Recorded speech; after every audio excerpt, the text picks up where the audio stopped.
Running স্টাফদের কর্মবিরতিতে গত মধ্যরাত থেকে সারা দেশে ট্রেন চলাচল বন্ধ, চরম ভোগান্তিতে যাত্রীরা। জনগণ থেকে দূরে গেলে বিএনপিরও 5 আগস্টের মতো পরিণতি হবে, তারেক রহমানের সতর্কবার্তা। 7 কলেজ শিক্ষার্থী এবং ইবতেদায়ী মাদ্রাসার শিক্ষকদের কর্মসূচি প্রত্যাহার, দাবি পূরণের আশ্বাস।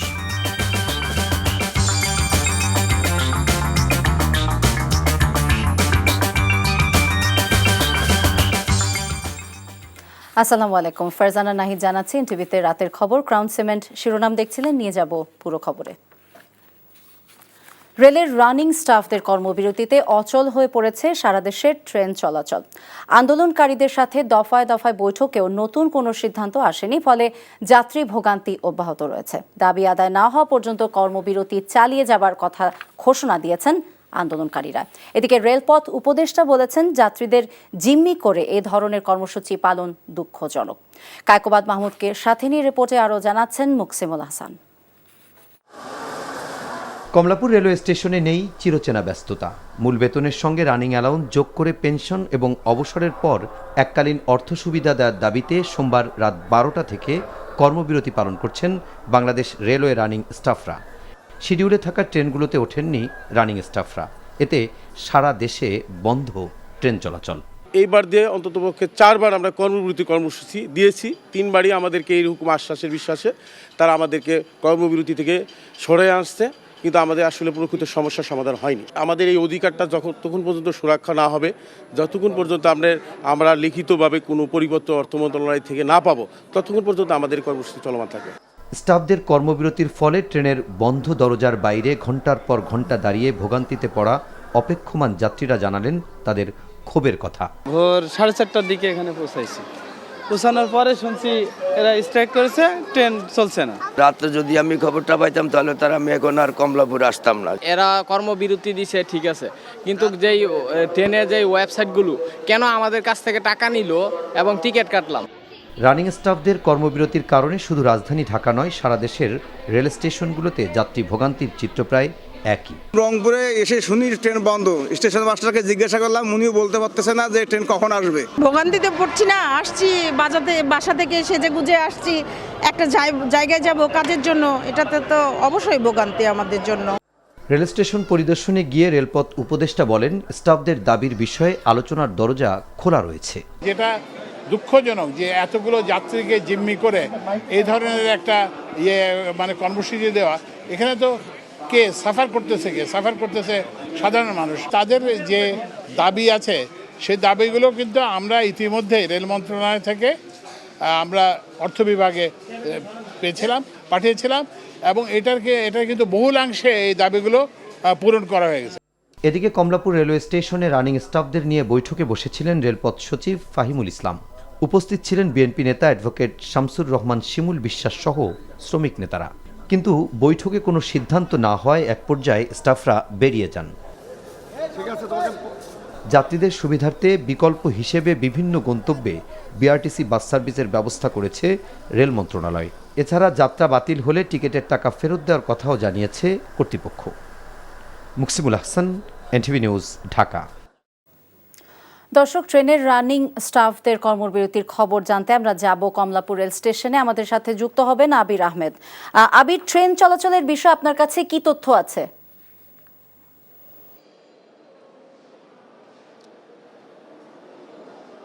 কিছুক্ষণ আগেই জানিয়েছিলাম এখানে জাতীয়তাবাদী শ্রমিক দলের প্রধান সমন্বয়কের সাথে কিন্তু শ্রমিকদের একটি বৈঠক হয়েছে, দফায় দফায় বৈঠক হয়েছে। সন্ধ্যায় 2 ঘন্টা বৈঠক করেন। বৈঠক করার পরে শ্রমিকরা আবার আলাদা হয়ে তারা আলোচনা করেন, আবার পুনরায় তাদের সাথে 2 পক্ষের সমন্বয়ক হয়ে এই শ্রমিক দলের নেতা কিন্তু বৈঠক করেন। কিন্তু কিছুক্ষণ আগে তিনি এই বৈঠকের বিষয়ে কথা বলেন, ব্রিফ করেন, কিন্তু সেখান থেকে কিন্তু তেমন কোনো সমাধান আসেনি। এদিকে অপরপক্ষ যারা অবরোধ করেছেন, যারা এই আন্দোলন করেছেন বা ধর্মঘট করেছেন, তারা কিন্তু বলেছেন যে তাদের দাবি আদায় না হওয়া পর্যন্ত কিন্তু এই কর্মবিরতি চলবে। এখন পর্যন্ত কিন্তু এই সিদ্ধান্ত এখান থেকে এসেছে। এর আগে যেটি ঘটেছে দুপুরবেলাও কিন্তু এ নিয়ে বৈঠক হয়েছে দফায় দফায়, কিন্তু তখনও কিন্তু কোনো সমাধান আসেনি। এখানে আরেকটি বিষয় আপনাকে জানিয়ে রাখি, এখানে এই কারণে কিন্তু এখানে যারা যাত্রী রয়েছেন তারা কিন্তু ভোগান্তিতে পড়েছেন। যাত্রীদের সমস্যার জন্য যেটি রেলওয়ে কর্তৃপক্ষ তারা অভিযোগ করেছেন যে তাদের টিকিটগুলো যাতে ফেরত দেওয়া হয় সে ব্যবস্থা করা হয়েছে। এদিকে যারা তাদের গন্তব্যে যেতে চায় তাদের জন্য কিন্তু আলাদা বাসের ব্যবস্থা করা হয়েছে। তো এখন পর্যন্ত কোনো এখানে দফায় দফায় মিটিং হওয়ার পরেও কিন্তু এখন পর্যন্ত এখান থেকে কোনো সমাধান আসেনি। আর যারা শ্রমিক রয়েছেন আন্দোলনরত তারা বলছেন যে তাদের দাবি আদায় না হওয়া পর্যন্ত এই কর্মবিরতি চলবে। আমরা জানছিলাম রানিং স্টাফদের কর্মবিরতির খবর। আমরা জানছিলাম যে কিছুক্ষণ আগেও একটি বৈঠক হয়েছে তাদের সাথে। দর্শক, এবারে আমরা যাব চট্টগ্রাম রেল স্টেশন। আমাদের সাথে যুক্ত হবেন সিনিয়র করেসপন্ডেন্ট আরিচ আহমেদ। আরিচ, রানিং স্টাফদের কর্মবিরতি নিয়ে সবশেষ আপনার কাছে কি তথ্য আছে?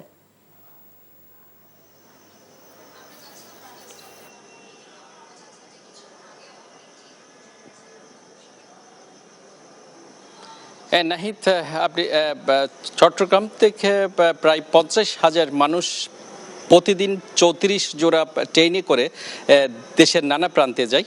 তো আজকে আপনি যেটা দেখছেন, আজকে এখানে 10:30 11:30টায় সর্বশেষ যেটা তুর্না নিশিতা, যেটা খুব জনপ্রিয় একটা ট্রেন, এরপরে ঢাকা মেল এবং পর্যটক এক্সপ্রেস, এইসব ট্রেনের হাজার হাজার যাত্রী থাকার কথা, কিন্তু আজকে রানিং স্টাফদের যেই কর্মবিরতির কারণে এখানে আজকে পিনপতন নীরবতা চলছে।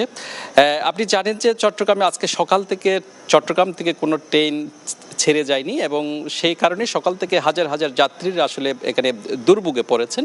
তবে শেষ মুহূর্তে দুপুরের দিকে আমরা যেটা দেখেছি, বিআরটিসি প্রায় 25টি বাস তারা অনেকগুলো যাত্রীকে আসলে গন্তব্যে পৌঁছে দিয়েছে। তবে সকালে যে কর্মবিরতি শুরুর পর থেকে যে আমরা যেটা দেখেছি, মানুষের দুর্ভোগের সীমা ছিল না।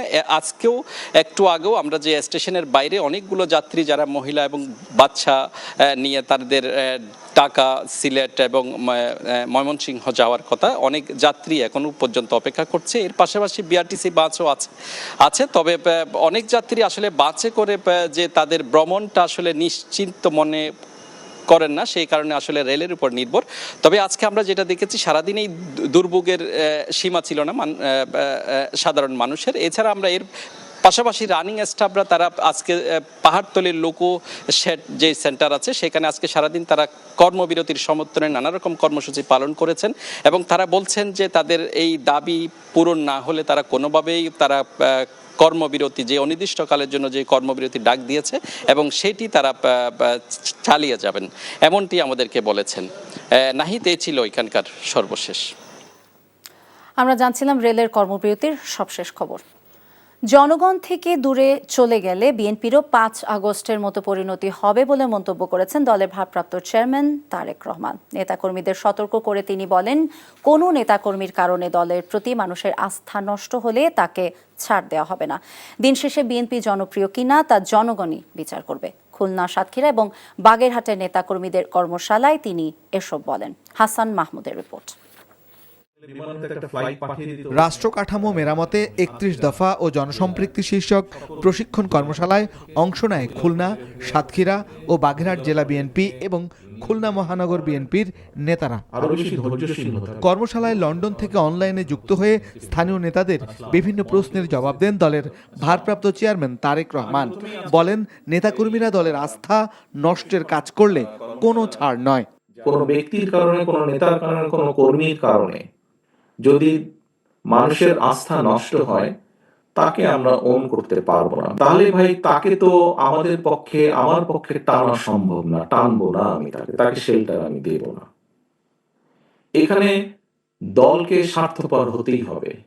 কোনো ব্যক্তির কারণে, কোনো নেতার কারণে, কোনো কর্মীর কারণে যদি মানুষের আস্থা নষ্ট হয় তাকে আমরা ওন করতে পারবো না। বিকজ আমরা বহু ঝড় ঝঞ্ঝার ভিতর দিয়ে আজ এখানে এসে দাঁড়িয়েছি। 5ই আগস্ট থেকে অনেক কিছু আমাদের শেখার আছে। কাজেই জনগণ থেকে যদি দূরে চলে যাই আমরা, ওই 5ই আগস্টে পরিণতি হবে। কাজে 5ই আগস্টের পরিণতি থেকে যদি বাইরে থাকতে হয়, জনগণের সাথে থাকতে হবে, জনগণকে সঙ্গে রাখতে হবে।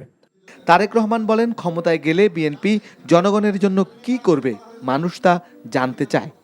আমরা রাজনৈতিকভাবে কার সাথে যাব, কাকে গ্রহণ করব, কাকে গ্রহণ করব না, কার সাথে সম্পর্ক করব, কার সাথে সম্পর্ক করব না, এগুলো আমাদের ব্যাপার। কি কি চেষ্টা করবেন, কি কি পদক্ষেপ নেবেন, জিনিসপত্রের দাম যাতে সহনশীল পর্যায়ে থাকে, মানুষ এইগুলো জানতে চায়। আপনাদেরকে ছোট ছোট কর্মসূচি গ্রহণ করতে হবে। সামনে জাতীয় নির্বাচনের বৈতরণী পার হতে হবে উল্লেখ করে তারেক রহমান বলেন, 31 দফাকে ঘরে ঘরে পৌঁছে দিতে হবে। সামনে একটি নির্বাচন আমাদেরকে পার হতে হবে। এই নির্বাচন পর্যন্ত আপনাদেরকে 31 দফা কর্মসূচির মানুষের কানে কানে নিয়ে যেতে হবে, ঘরে ঘরে নিয়ে যেতে হবে। বিএনপি কথা ও কাজে মিল রাখতে চায় বলেও জানান তারেক রহমান। Hasan Mahmud, NTV news, Dhaka. জামায়াতে ইসলামীর প্রতি ইঙ্গিত করে বিএনপির সিনিয়র যুগ্ম মহাসচিব রিজভী আহমেদ বলেছেন, শিক্ষা এবং স্বাস্থ্য বিভাগে বিশেষ দলের লোকে ভরে গেছে। নয়াপল্টনে দলের সদস্যপদ নবায়ন কার্যক্রম উদ্বোধনকালে তিনি একথা বলেন। আমরা বহু জায়গায় দেখতে পাচ্ছি, বহু মন্ত্রণালয়, মনে হচ্ছে এটা যেন একটা কোনো একটি বিশেষ রাজনৈতিক দলের ছায়া সেখানে বেশি প্রসারিত, বেশি প্রলম্বিত। কেন?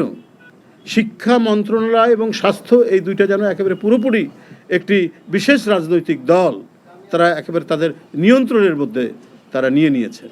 বড় বড় বিশ্ববিদ্যালয়গুলো আজকে আমরা দেখছি যে সেগুলো হচ্ছে তাদের নিয়ন্ত্রণ। অধিকাংশ ভাইস চ্যান্সেলর দেওয়া হয়েছে বড় বড় বিশ্ববিদ্যালয়গুলোতে তাদের লোক। কেন?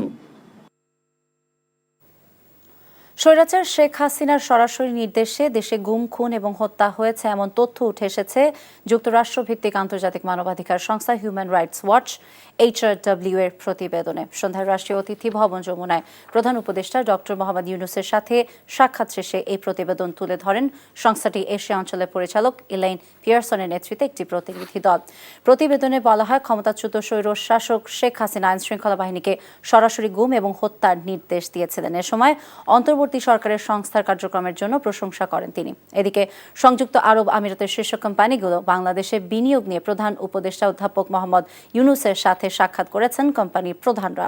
এ সময় সংযুক্ত আরব আমিরাতের দুটি বড় কোম্পানি আবুধাবি পোর্টস গ্রুপ এবং মাজদার বাংলাদেশে বন্দর উন্নয়ন, ব্যবস্থাপনা এবং নবায়নযোগ্য জ্বালানি খাতে বিনিয়োগের পরিকল্পনা প্রকাশ করেছে।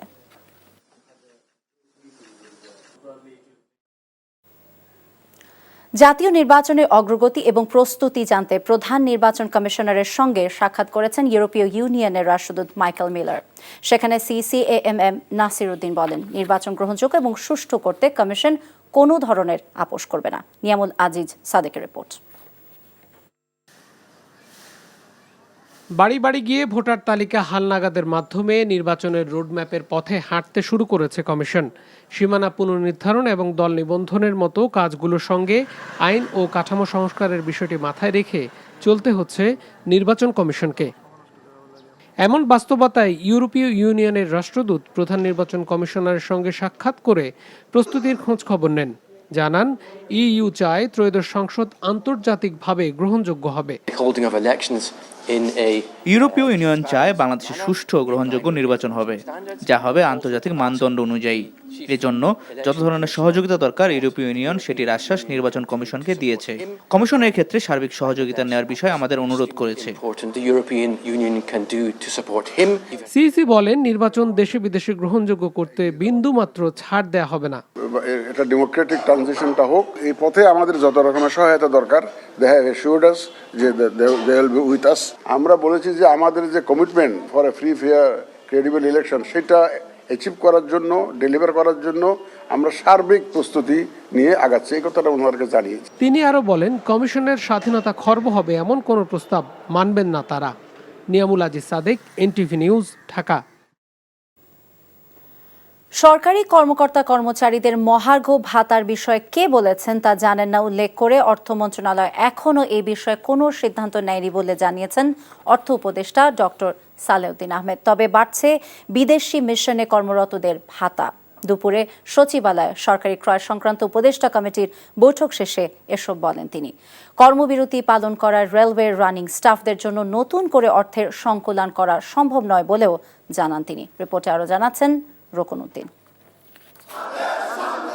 মূল বেতনের সাথে রানিং অ্যালাউন্স যোগ করে পেনশন প্রদান ও আনুতোষিক সুবিধার দাবিতে সোমবার রাত থেকে কর্মবিরতি পালন করেছে রেলের চালক, সহকারী চালক, গার্ড ও টিটিই।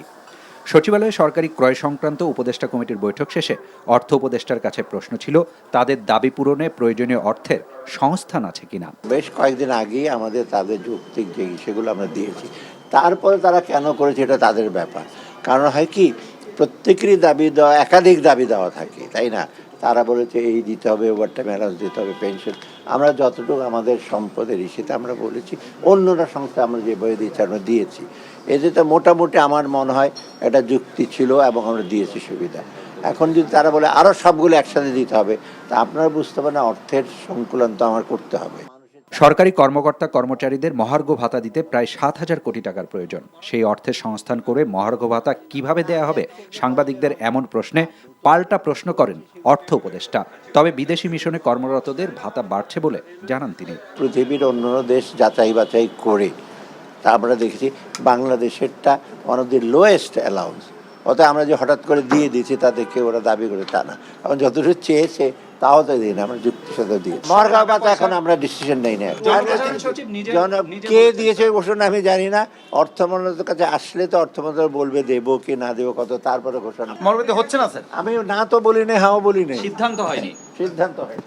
ক্রয় সংক্রান্ত উপদেষ্টা কমিটির বৈঠকে নিত্য প্রয়োজনীয় পণ্যের সরবরাহ স্বাভাবিক রাখতে চাল, ডাল সহ ডিজেল আমদানির অনুমোদন দেয়া হয়। Rokonuddin, NTV news, Dhaka. 7 কলেজের শিক্ষার্থীদের 6 দফা দাবি মেনে নেয়ার আশ্বাস দেয় সব ধরনের কর্মসূচি প্রত্যাহার করে নিয়েছে 7 কলেজের শিক্ষার্থীরা। আর তাদের দাবি নিয়ে আলোচনা হয়েছে এবং পর্যায়ক্রমে তা মেনে নেওয়া হবে বলে জানিয়েছেন স্বরাষ্ট্র উপদেষ্টা জাহাঙ্গীর আলম চৌধুরী। এদিকে 7 কলেজকে নিয়ে বিশ্ববিদ্যালয়ের মতো কর্তৃপক্ষ গঠনের প্রক্রিয়া চলছে জানিয়ে শিক্ষা উপদেষ্টা ওয়াহিদুদ্দিন মাহমুদ বলেছেন, নতুন একটি মডেল দাঁড় করানো হতে পারে। আবির আহমেদের রিপোর্ট। শিক্ষার্থীদের আন্দোলনের মুখে 7 কলেজের অধিভুক্তি বাতিলের সিদ্ধান্ত নেয় ঢাকা বিশ্ববিদ্যালয় কর্তৃপক্ষ। তবে ঢাকা বিশ্ববিদ্যালয়ের উপাচার্য ডক্টর মামুন আহমেদের পদত্যাগ এবং নিউমার্কেট থানার ভারপ্রাপ্ত কর্মকর্তাকে বদলি সহ 6 দফা দাবি জানায় শিক্ষার্থীরা। এ নিয়ে সচিবালয়ে স্বরাষ্ট্র উপদেষ্টার সঙ্গে বৈঠক করেন 7 কলেজের প্রতিনিধিরা। ঘোষণা দেয়া হয় কর্মসূচি প্রত্যাহারের। এখান থেকে আমাদের দাবিগুলোর ব্যাপারে অত্যন্ত পজিটিভভাবেই নেওয়া হয়েছে এবং এই বিষয়গুলো বিভিন্ন প্রক্রিয়া অনুসরণ করে মেনে নেওয়া হবে, সেটা আমাদেরকে আশ্বাস দেওয়া হয়েছে যে 24 ঘন্টা পরে আমরা 7 কলেজের সামনে থেকে ঢাকা বিশ্ববিদ্যালয়ের বাস সহ অন্যান্য বাস যে চলতে দিব না সহ যে কর্মসূচি এবং নিউ মার্কেট থানা ঘেরাও যে কর্মসূচি দিয়েছিলাম সেই কর্মসূচি আমরা প্রত্যাহার করে নিলাম। পর্যায়ক্রমে শিক্ষার্থীদের দাবি মেনে নেওয়া হবে বলে জানান স্বরাষ্ট্র উপদেষ্টা। তাদের যে কতগুলি দাবি ছিল এবং সমস্যা ছিল, এগুলি নিয়ে আমাদের পুঙ্খানুপুঙ্খান আলাপ হয়েছে এবং আমার ছোট ভাই যেটা বললেন এগুলি উনি যেটা বলছে এটা সবই ঠিক এবং এইভাবে আমরা এইগুলির ব্যবস্থা নেব। এদিকে নর্থ সাউথ ইউনিভার্সিটিতে এক অনুষ্ঠানে শিক্ষা উপদেষ্টা 7 কলেজ নিয়ে চলমান সংকট প্রসঙ্গে বলেন, সব মিলিয়ে জটিল পরিস্থিতি তৈরি হয়েছে। প্রথমত এই কলেজগুলোকে সমন্বিত করে একটা কাঠামোয় এনে একটা নতুন বিশ্ববিদ্যালয় করতে গেলে এটা তো অন্যান্য বিশ্ববিদ্যালয়কে নকল করে হবে না, এটার একটা নতুন মডেল তৈরি করতে হবে, সেটার জন্যই তো কাজ করা হচ্ছে, তার চলছে। কিন্তু এইরকম বিশ্ববিদ্যালয় করতে যে কোনো বিশ্ববিদ্যালয় করতে গেলে তার একটা বিধান লাগে। ঢাকার 7 কলেজকে ঢাকা বিশ্ববিদ্যালয়ের অধীনে আনাটাই একটা ভুল সিদ্ধান্ত ছিল বলেও মন্তব্য করেন তিনি। তবে দাবি পূরণ না হওয়ায় দাবি আদায়ের লক্ষ্যে 24 ঘন্টার আলটিমেটাম দেন আন্দোলনরত 7 কলেজের শিক্ষার্থীরা। আমরা 24 ঘন্টা আলটিমেটাম দিলাম, এরপরে রাকিব সহ সবাই যারা আহত হয়েছে আমরা সামষ্টিকভাবে বসে পরবর্তী কার্যক্রম সিদ্ধান্ত আমরা জানাবো। আবির আহমেদ, এনটিভি নিউজ, ঢাকা। এদিকে ইবতেদায়ী মাদ্রাসাগুলোকে পর্যায়ক্রমে জাতীয়করণ করার আশ্বাস দেয় শাহবাগের অবস্থান কর্মসূচি প্রত্যাহার করেছে স্বতন্ত্র ইবতেদায়ী মাদ্রাসা শিক্ষক কল্যাণ পরিষদ। দুপুরে সচিবালয়ের শিক্ষা মন্ত্রণালয়ের কর্মকর্তাদের সঙ্গে বৈঠক শেষে বিকেলে শাহবাগে এসে কর্মসূচি প্রত্যাহারের ঘোষণা দেন শিক্ষক নেতারা। নূর হোসেনের রিপোর্ট। টানা 3 দিন ধরে জাতীয়করণের দাবিতে শাহবাগের জাতীয় জাদুঘরের সামনে অবস্থান কর্মসূচি পালন করছে দেশের বিভিন্ন জেলা থেকে আসা ইবতেদায়ী মাদ্রাসার কয়েকশো শিক্ষক। শিক্ষকদের দাবি, দীর্ঘদিন ধরে বৈষম্যের শিকার হচ্ছেন তারা। সরকারি প্রাথমিক বিদ্যালয়ে শিক্ষকদের মতো পরিশ্রম করেও কোনো ধরনের সরকারি সুযোগ সুবিধা না পাওয়ার অভিযোগ তাদের। আমরা বিগত দিনেও আমরা বারবার আন্দোলন করেছি, আমাদেরকে আশ্বস্ত করা হয়েছে, কিন্তু এখন পর্যন্ত কোনো কিছু আমরা পাইনি। 40টা বছর যাবত শিক্ষকরা অক্লান্ত পরিশ্রম করে তারা শিক্ষাদান কার্যক্রম দিয়ে যাচ্ছে, বাট তাদের কোনো বেতন নাই। তারা চরমভাবে ব্যথিত হয়েছে এবং মূল্যহীন অবস্থায় এই বাংলাদেশে আমরা বসবাস করছি। প্রাইমারি স্কুল তারা এখন হাজার হাজার টাকা পায়, তারা সুখের স্বাচ্ছন্দ্য জীবনযাপন করছে। আর সেই ক্ষেত্রে ইবতেদায়ী মাদ্রাসা, সেখানে জেনারেল পাঠ্যপুস্তকের পাশাপাশি ইসলামী শিক্ষাও দিয়ে যাচ্ছে, আর আমরা সেখানে কোনো টাকাই পাই না। পরে সচিবালয়ে শিক্ষা মন্ত্রণালয়ের কর্মকর্তাদের সঙ্গে আলোচনায় যান শিক্ষকদের 15 সদস্যের প্রতিনিধি দল। কয়েক ঘন্টার আলোচনা শেষে শাহবাগে এসে শিক্ষা মন্ত্রণালয়ের কর্মকর্তা জানান, ইবতেদায়ী মাদ্রাসাগুলোকেও পর্যায়ক্রমে জাতীয়করণ করা হবে। প্রথম দফাতে সকল প্রতিষ্ঠান জাতীয়করণের যে দাবি ছিল, আমরা সকলের সাথে, আপনাদের সাথে আপনারা যে বৈষম্যের কথা তুলে ধরেছেন, আমরা সকলে ঐক্যমত পোষণ করে আমরা নীতিগতভাবে একমত যে আসলে বাংলাদেশের সকল স্বতন্ত্র ইবতেদায়ী মাদ্রাসা পর্যায়ক্রমে জাতীয়করণ করা হবে। শিক্ষা মন্ত্রণালয়ের আশ্বাসে সন্তোষ প্রকাশ করে অবস্থান কর্মসূচি প্রত্যাহার করেন শিক্ষক নেতারা। সরকারের পক্ষ থেকে ঘোষণা দেওয়ার পরে বাস্তবায়ন একটা আমাদের আলটিমেটাম থাকবে, সীমারেখা থাকবে। আমাদের নির্দিষ্ট সময়ের মধ্যে বাস্তবায়ন না হয়, তাহলে আমরা পরবর্তী কর্মসূচির ব্যাপারে সিদ্ধান্ত নেব। নূর হোসেন, এনটিভি নিউজ, ঢাকা।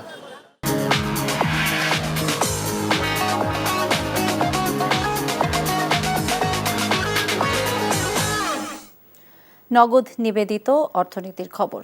আসন্ন রমজানে ওএমএস এর মাধ্যমে 30 টাকা কেজি দরে চাল বিক্রি করবে সরকার। মঙ্গলবার খাদ্য মন্ত্রণালয়ের এক সংবাদ বিজ্ঞপ্তিতে এ তথ্য জানানো হয়েছে। বিজ্ঞপ্তিতে বলা হয়েছে, দেশের 64টি জেলার 424টি উপজেলায় নিম্ন আয়ের মানুষের জন্য ওএমএস এর মাধ্যমে এই চাল বিক্রি কার্যক্রম পরিচালিত হবে।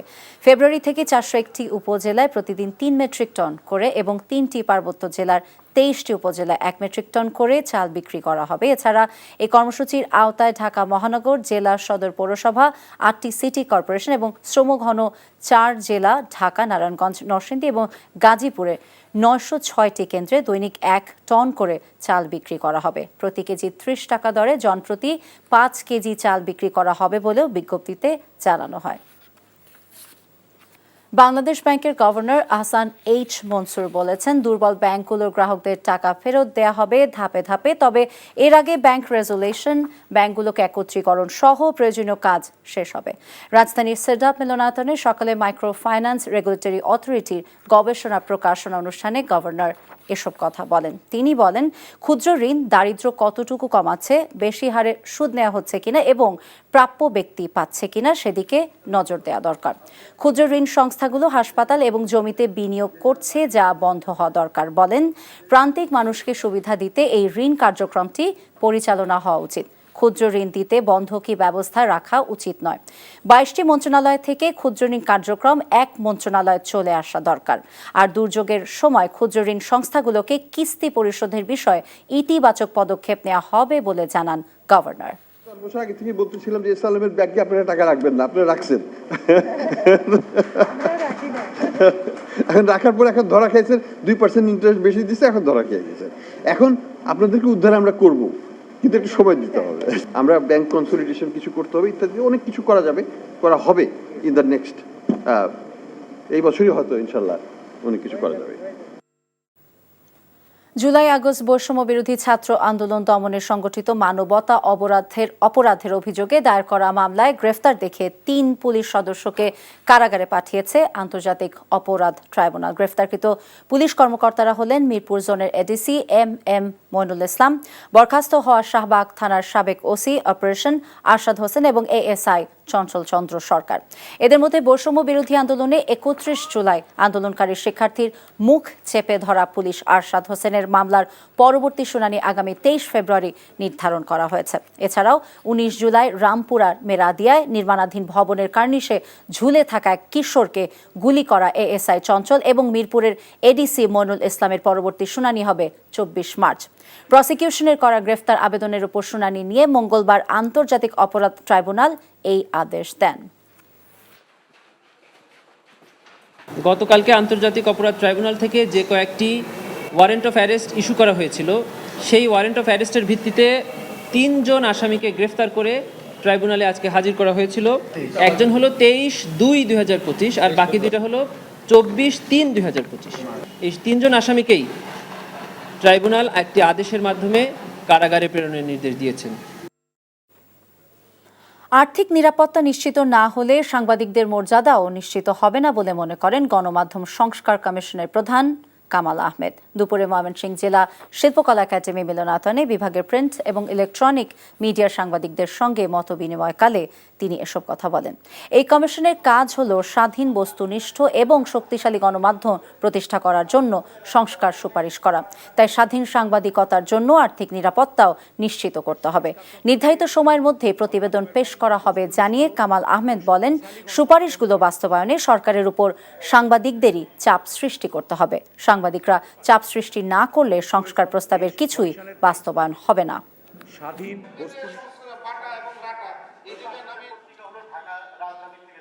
এই কমিশনের এখতিয়ারের মধ্যে নয় ওয়েস্ট বোর্ডের বিষয়টা, তবে এই কমিশন যেটা বলতে পারে, যেহেতু এই কমিশনের দায়িত্ব হচ্ছে স্বাধীন, বস্তুনিষ্ঠ ও শক্তিশালী গণমাধ্যম করার জন্যে সংস্কারের সুপারিশ করা, সে কারণে আমরা বলতে পারি যে স্বাধীন সাংবাদিকতার জন্যে যেটা প্রয়োজন সেটা হচ্ছে সাংবাদিকদের আর্থিক নিরাপত্তা নিশ্চিত করা, যাতে তারা স্বাধীনভাবে সাংবাদিকতা করতে পারেন। রানিং স্টাফদের কর্মবিরতিতে গত মধ্যরাত থেকে সারা দেশে ট্রেন চলাচল বন্ধ, চরম ভোগান্তিতে যাত্রীরা। জনগণ থেকে দূরে গেলে বিএনপিরও 5 আগস্টের মতো পরিণতি হবে, তারেক রহমানের সতর্কবার্তা। 7 কলেজ শিক্ষার্থী এবং ইবতেদায়ী মাদ্রাসার শিক্ষকদের কর্মসূচি প্রত্যাহার, দাবি পূরণের আশ্বাস। এই ছিল রাতের খবরে। এই খবরের ভিডিও আপডেট জানতে ভিজিট করুন এনটিভি অনলাইন www.ntvbb.com। এছাড়া এনটিভি জনপ্রিয় সব অনুষ্ঠান এবং খবরের আপডেট জানতে ভিজিট করুন আমাদের ইউটিউব এবং ভেরিফাইড ফেসবুক পেজ। রাত 1টায় মধ্যরাতের খবর দেখার আমন্ত্রণ রইল। সবাইকে ধন্যবাদ। শুভরাত্রি।